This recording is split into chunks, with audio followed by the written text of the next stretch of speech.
Hi, it's Alyssa Spearman. This is my final paper for juvenile delinquency.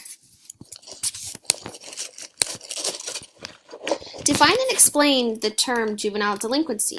Juvenile delinquency is when a youth commits an act that violates the penal code of the government with authority over the area in which that act had occurred.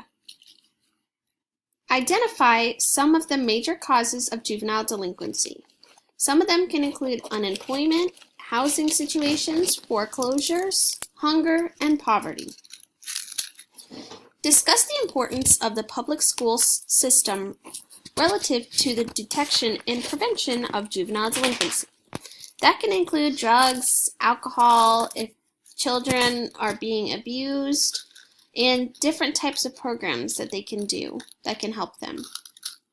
Identify the problem areas that have an influence upon juvenile delinquency peers, between peers, parents, and school.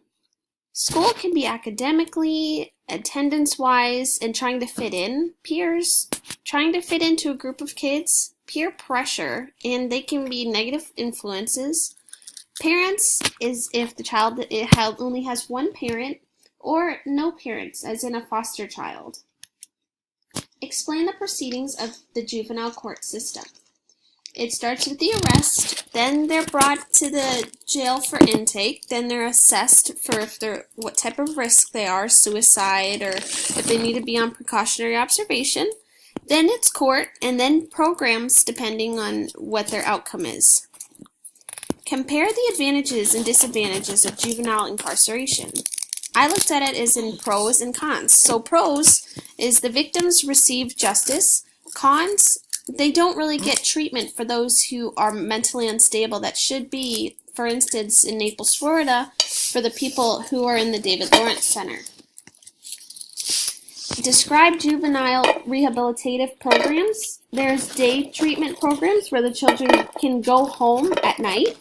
There's wilderness programs. Those can also include the sea or deserts, stuff like that, just being away from their actual community and getting a sense of elsewhere.